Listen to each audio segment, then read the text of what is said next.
Chapter second जिसका नाम है विश्व जनसंख्या वितरण घनत्व एवं वृद्धि।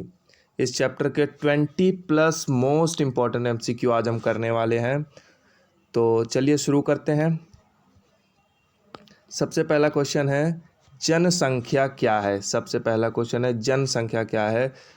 ये फर्स्ट बुक का सेकंड चैप्टर है और जिसमें जनसंख्या से संबंधित आंकड़े दिए गए हैं, तो उसमें जनसंख्या सबसे इम्पॉर्टेंट टॉपिक है कि जनसंख्या है क्या, जनसंख्या कहते किसे हैं।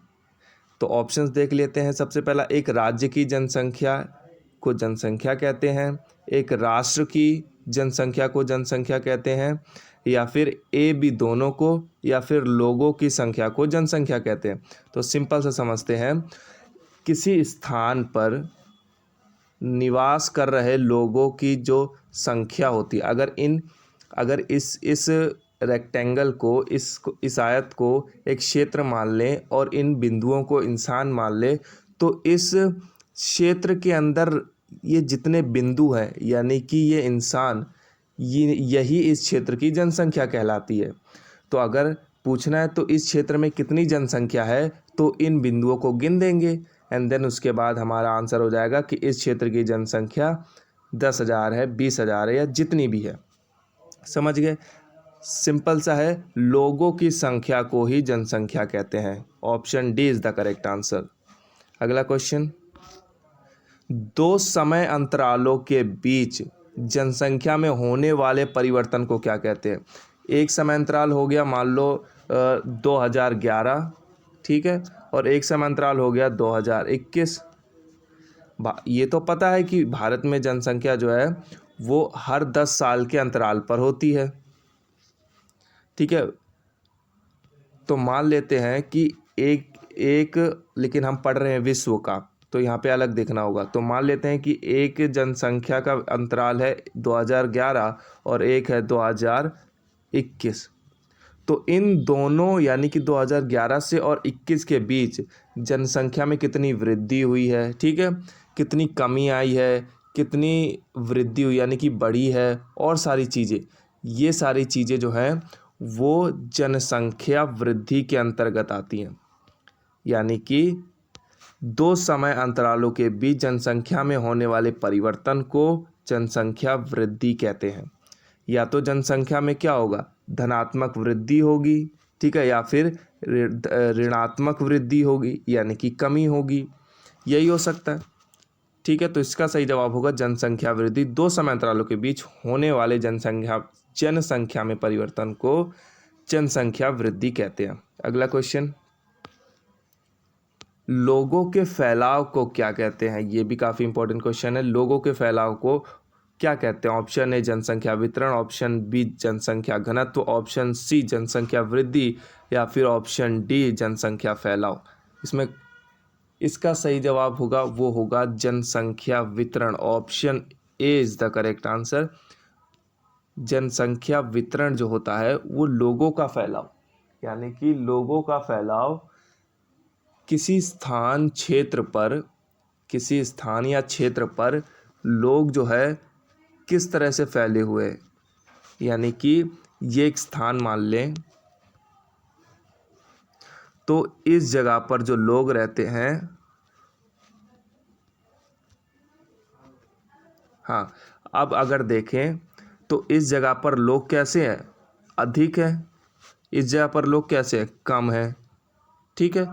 तो सिंपल सा समझने का अर्थ है कि किसी स्थान पर लोगों का फैलाव कितना है, अधिक है या कम है, सिंपल सा। तो यहाँ पर लोगों का फैलाव अधिक है और यहाँ पर लोगों का फैलाव कम है, तो हम कह सकते हैं कि यहाँ पर जनसंख्या वितरण जो है वो असमान है, ठीक है। और यही जनसंख्या वितरण होता है कि किसी स्थान विशेष पर लोगों का फैलाव किस प्रकार है, यही जनसंख्या वितरण कहलाता है। अगला question, option A is the correct answer. अगला क्वेश्चन है, प्रति इकाई क्षेत्रफल में रहने वाले लोगों की संख्या को क्या कहते हैं। प्रति इकाई क्षेत्रफल में रहने वाले लोगों की संख्या को क्या कहते हैं। तो ऑप्शन ए वृद्धि, जनसंख्या वृद्धि, ऑप्शन बी जनसंख्या वितरण, जनसंख्या घनत्व, या फिर जनसंख्या।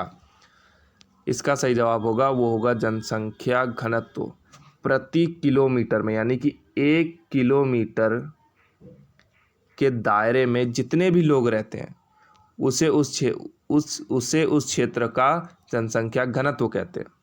ठीक है, अगला क्वेश्चन है वर्तमान में विश्व की जनसंख्या कितनी है।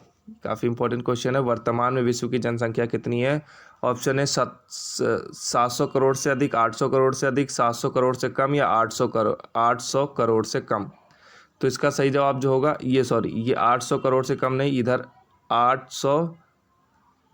800 करोड़ से अधिक होना था, ये गलत हो गया। 850 से अधिक, 850 से अधिक। ठीक है, ऑप्शन डी ये है। तो option A is the correct answer. Option A जो है इस सवाल का सही होगा। 700 करोड़ जो है, 700 करोड़ से अधिक जो है वो वर्तमान में विश्व की जनसंख्या है।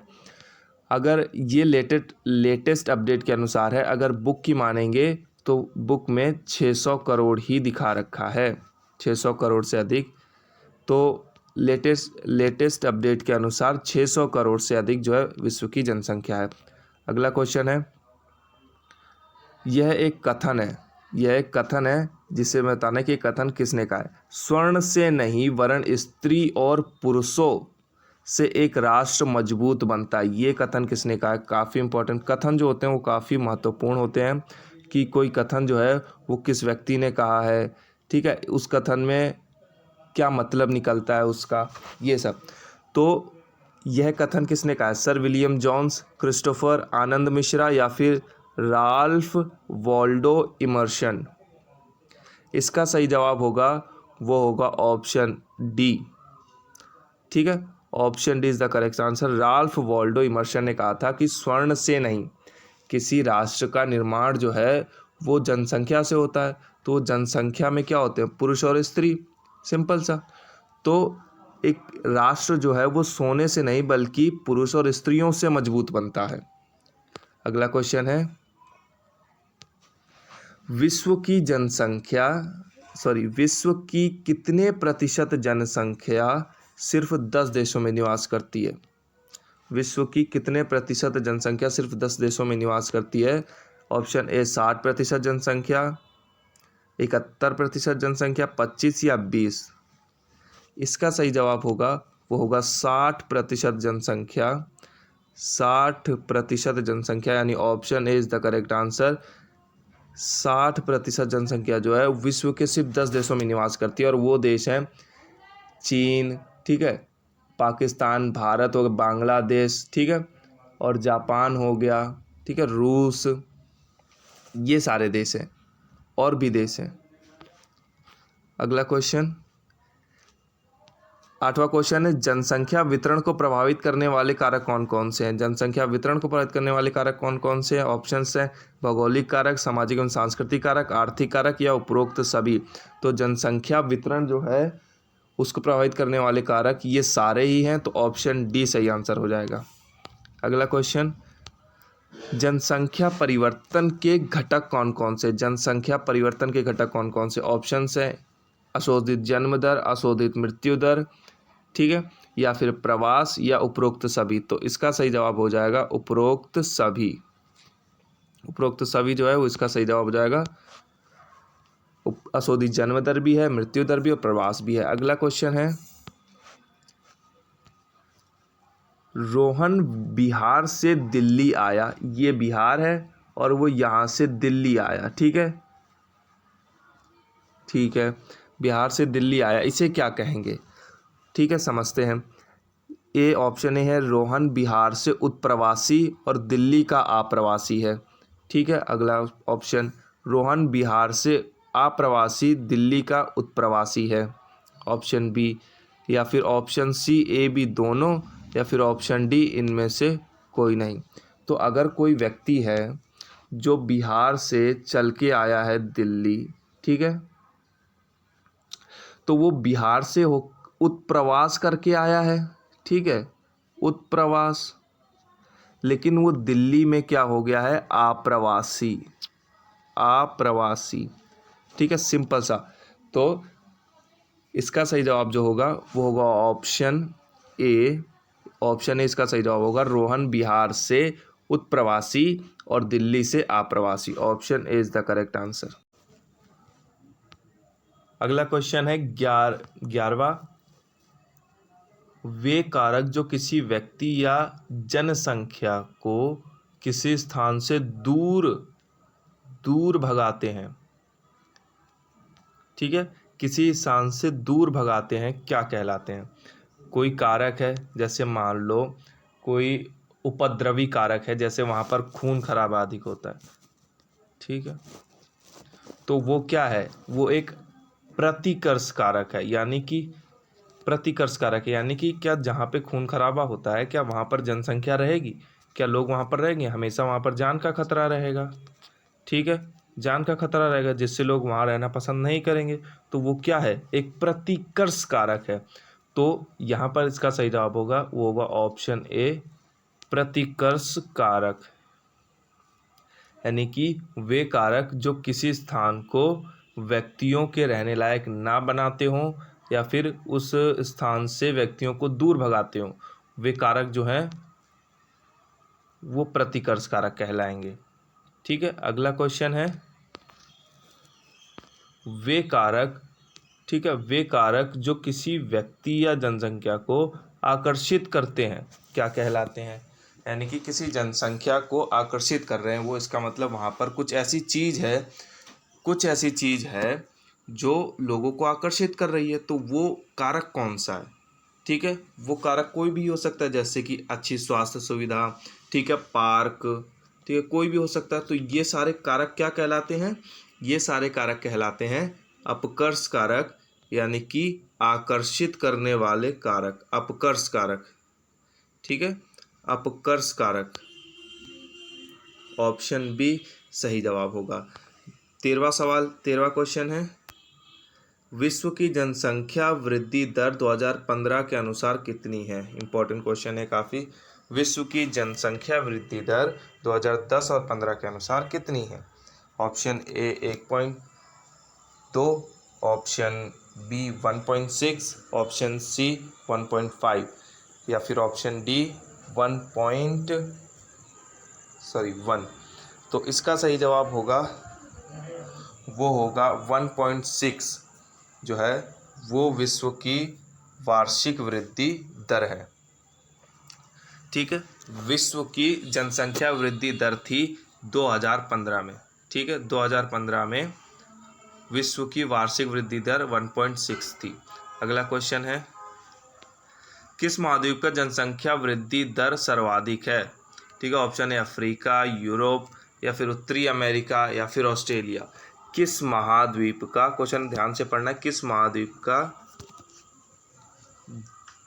जनसंख्या वृद्धि दर सर्वाधिक है? तो इसका सही जवाब होगा वो होगा अफ्रीका। अफ्रीका का जनसंख्या वृद्धि दर जो है सर्वाधिक है।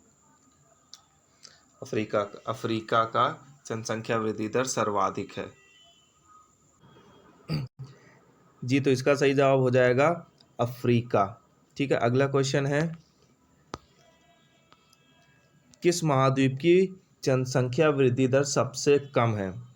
ऑप्शन है अफ्रीका, यूरोप, उत्तर अमेरिका या फिर ऑस्ट्रेलिया।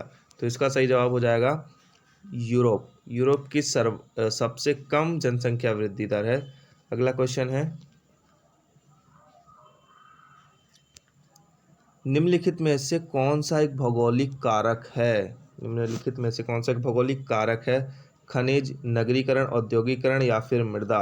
तो इसका सही जवाब हो जाएगा मृदा, ऑप्शन डी।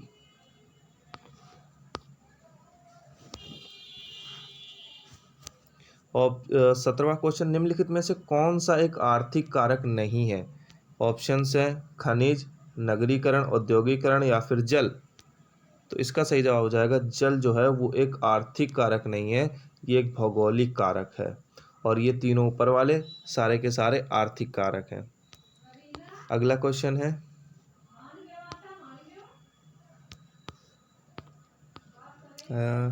18वां भारत की वार्षिक जनसंख्या वृद्धि दर कितनी है? ये क्वेश्चंस वर्ल्ड वाली बुक में भी दे रखा है, इसलिए मैंने इसे लिया है, क्योंकि ये वर्ल्ड वाली बुक है तो इसमें इंडिया का भी एक टॉपिक बॉक्स में दे रखा था इसलिए मैंने इसे लिया है। ठीक है, अगर क्वेश्चन है भारत की वार्षिक वृद्धि दर कितनी है? भारत की वार्षिक वृद्धि दर है ऑप्शन ए 1.6%, ऑप्शन बी 1.64% या फिर ऑप्शन सी 1.5% या फिर 1%। तो इसका सही जवाब होगा ऑप्शन बी 1.64% भारत की वार्षिक वृद्धि दर है।